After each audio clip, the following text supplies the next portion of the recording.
इंदौर के राजा Raghuvanshi murder case में नया मोड़। शिलांग से लापता हुई पत्नी सोनम यूपी के गाजीपुर के ढाबे से मिली, पुलिस ने गिरफ्तार किया। राजा रघुवंशी केस में 3 आरोपियों को पुलिस ने किया गिरफ्तार। इंदौर पुलिस ने आकाश, विशाल, राज कुशवाहा को मेघालय पुलिस के हवाले किया। राज कुशवाहा मर्डर का मास्टरमाइंड। राजा रघुवंशी हत्याकांड का खुला राज, TV9 से बोले मेघालय डीजीपी। साजिश में सोनम शामिल, सोनम के खिलाफ सबूत। यूपी के ADG law and order Amitabh Yash ने TV9 भारतवर्ष से कहा, सोनम को मेघालय पुलिस के हवाले किया जाएगा। बीती रात 3 बजे सोनम ने परिजनों से बात की। सोनम की गिरफ्तारी के बाद सोनम के पिता ने TV9 से कहा, मेरी बेटी बेकसूर है, मेघालय पुलिस सोनम को फंसा रही है, मामले की CBI जांच होनी चाहिए। सोनम की मां संगीता का बयान, बेटी दोषी है या फिर नहीं, यह जांच के बाद पता चलेगा। 3 आरोपियों के बारे में कोई जानकारी होने से इंकार किया। शादी के लिए हमारा कोई दबाव नहीं था। राजा रघुवंशी की मां ने कहा, अगर सोनम ने हत्या करवाई तो उसे कड़ी सजा मिले, मामले की हो CBI जांच। शादी के बाद सिर्फ 4 दिन हमारे साथ रही, सोनम के दोस्तों के बारे में नहीं पता। राजा रघुवंशी की मां का एक और बयान आया सामने, कहा, सोचा नहीं था कि बहू ऐसा करवा सकती है।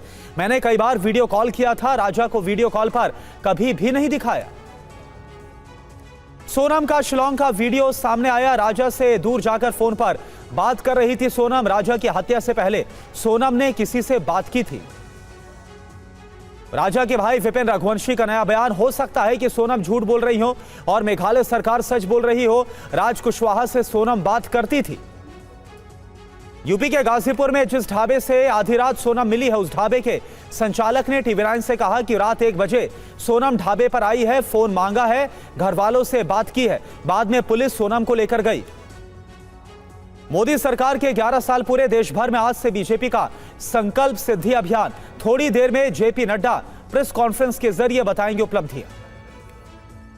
सरकार के 11 साल पूरे होने के मौके पर PM मोदी ने जारी किया है वीडियो में महिलाओं के विकास से जुड़ी योजना का जिक्र किया गया। मोदी सरकार के 11 साल पूरे होने पर बोले निर्दलीय सांसद पप्पू यादव, बीजेपी की नीतियां झूठ के आधार पर।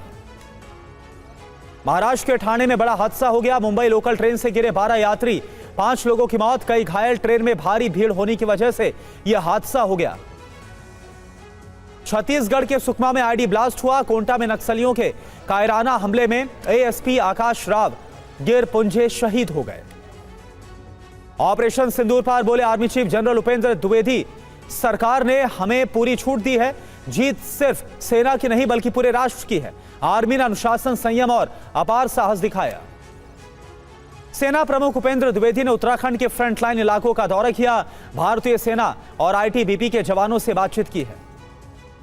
भारत के अंतरिक्ष यात्री Shubhanshu Shukla international space station की उड़ान भरने को तैयार। कल फाल्कन 9 रॉकेट पर सवार होकर अंतरिक्ष यात्रा करेंगे शुरू। देश में कोरोना के मामले लगातार बढ़ रहे हैं। पिछले 24 घंटे में 358 नए केसेस सामने आए, करीब 6,500 एक्टिव केसेस हो गए। मुंबई में CM देवेंद्र फडणवीस ने भारत गौरव विशेष पर्यटक ट्रेन को दिखाई हरी झंडी। हेरिटेज ट्रेन छत्रपति शिवाजी के जीवन से जुड़े ऐतिहासिक स्थलों पर जाएगी। यूपी के बहराइच में 20 सड़क पर ट्रक में लग गई भीषण आग, सारा सामान जलकर खाक हो गया। अमेरिका के कई राज्यों में बढ़ा बवाल, न्यूयॉर्क से कैलिफोर्निया तक भड़की दंगों की आग। राष्ट्रपति ट्रंप बोले, दंगाइयों के खिलाफ एक्शन की खुली छूट है, प्रदर्शनकारियों पर दागे आंसू गैस के गोले। इमिग्रेशन के खिलाफ कैलिफोर्निया में सड़कों पर लोग, लॉस एंजल्स की सड़कों पर दिखी भारी भीड़। बढ़ती हिंसा के बीच अलर्ट जारी किया गया। अमेरिका के सीजफायर प्लान पर जेलेंस्की ने जताई है सहमति, बोले ट्रंप को लग रहा पुतिन जीतेंगे जंग, लेकिन सच्चाई तो कुछ और है। रूस नहीं चाहता है सीजफायर।